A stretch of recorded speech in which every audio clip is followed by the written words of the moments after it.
Okay, so I'm about to pour some microfilm, so I thought I'd show you my tank. Now I live in the city, so I don't have much space. When I was a kid, I took a piece of 3 feet by 4 feet, half-inch ply, that I nailed 1 by 2 or 3s around the edge. It's a half-inch less than what it stated. And then I just put a sheet of plastic on it. Did weigh a ton, I'll have to say that much. But now I'm trying to get things more compact, and here's what I found. This is an oil drip pan. Okay, now this one's 2 feet by 3 feet. You can get bigger ones if you want. You get 2 by 4, whatever. And you can get 2 to 3 inches deep. This one's 3 inches deep. Okay, so what I like about this, you can get them steel, but I got a plastic, it's very light. So there you go. I think this makes the perfect microfilm tank.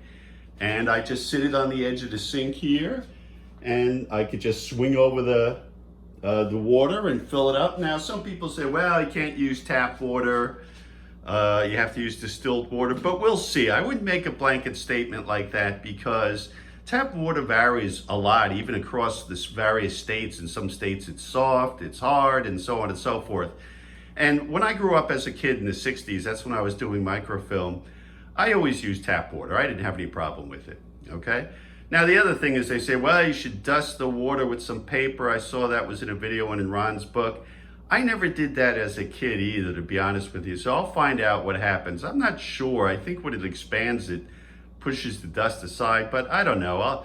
Let's see how it looks. I mean, eventually you're going to get dust on the microfilm just from storing it, even if you have a dust-free environment, okay? I have air filter.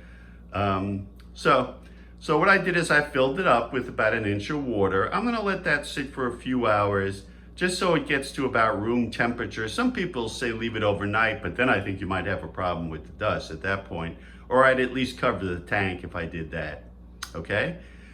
So I'm gonna let this sit for a while. Now the film, microfilm I got is called Violet Dream. It's by Dezso Orsovai. He's from Hungary.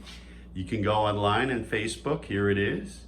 Okay, I'm just gonna use this. It's supposed to be really nice. I've heard good things about it. And to pour it, I just have a little measuring cup like this because I think I only need about 3 millimeters. It's got a little spout, so I'm just gonna, there you go, pour it like that. That's how you do it. Okay, I made frames, so I'm gonna show you that. And with the frames, I'm just gonna spray them with water and drop them on. But let's let the water sit for a while and I'll come back to this. All right, so this is for the wings. So this is a bigger pour here.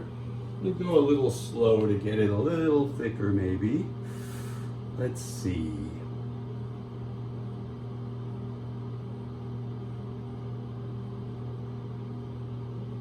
Get an even pour. There you go. Woo! Gonna wet the frame up.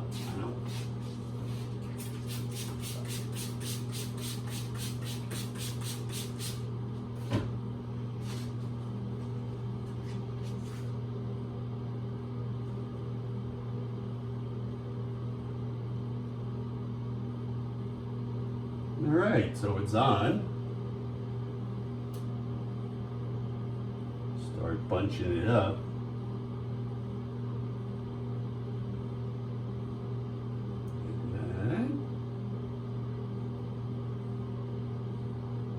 Like that.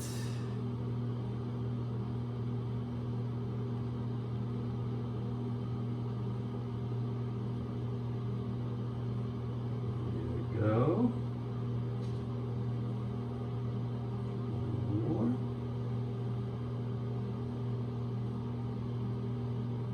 There we are.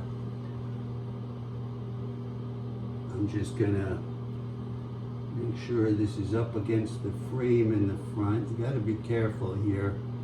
So far I haven't gotten any water on the film. It's okay if you do, but it looks nicer if you don't.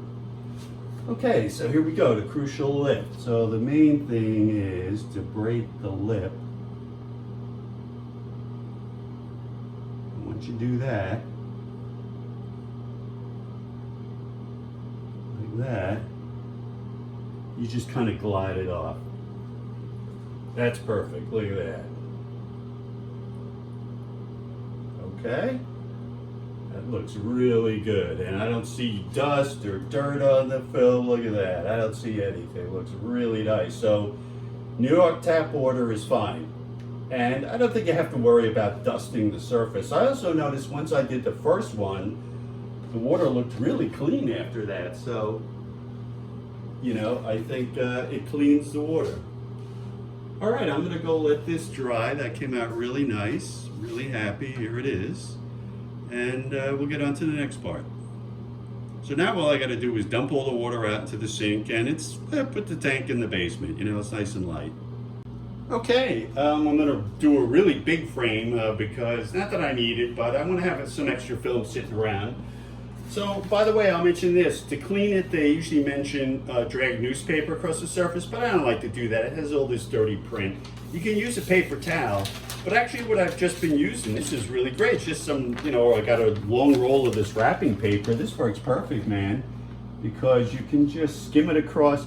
I don't know if you're really cleaning it or more like sweeping a lot of the stuff towards the side, but I noticed it got rid of a lot of the, I've done a bunch of pouring now, so there are little pieces of microfilm that you get floating around, and there you go. I just got most of them off. So this works really good because you can get a whole roll of it. It doesn't have all the dirty newspaper print. And there you go. You can just clean it right off. All right, so I'm going to get going here on the next one. Let's see, I've got it ready, and do I have the frame ready? Yes, I do. I'm just going to have to wet it. So let's give it a shot here. I'm going to try to do a nice even pour. Not too much, not too little. I think that was good. Whoa. And I got a little left over that I'll pour back in the bottle. I'm going to spray the frame while that's sitting.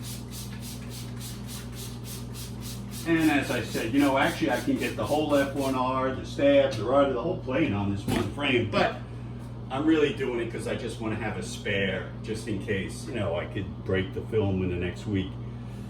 That looks pretty good. I'm going to give it a second. It does shrink. If you wait too long, it starts getting wrinkly, and I don't like that. I'm going for it. Okay. Woo! Now we're just going to float towards the ends. Carefully. Do the bunching stuff.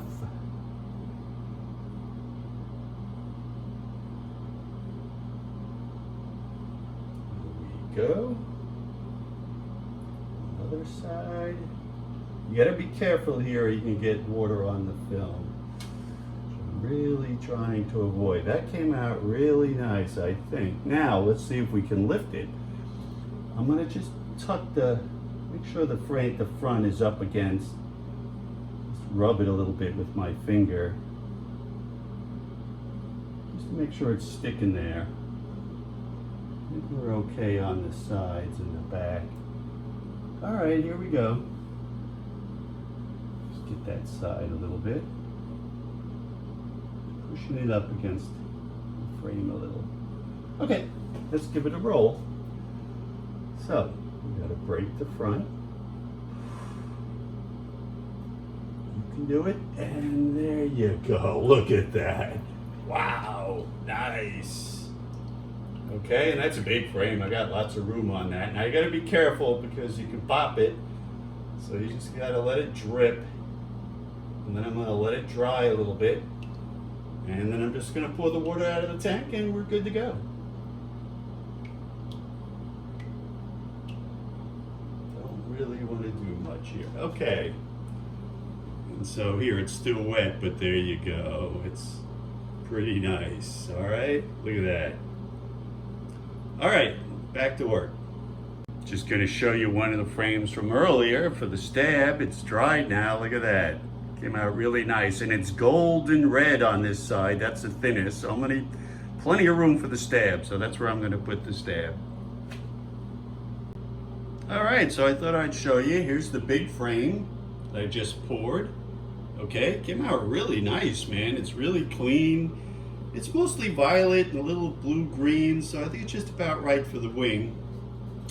All right, and so all I'm gonna do now is, this has got a cure for 4 or 5 days, and I'll try covering with it. I'm really looking forward to it. And now it's right here on the sink. I'm just gonna tilt the pan up and dump out all the water into the sink. So it's nice. I mean, with this arrangement, you can do it just in a small kitchen here. I've got a fan on, I've got good ventilation in here, and the tank is just the right size, and we're ready to go.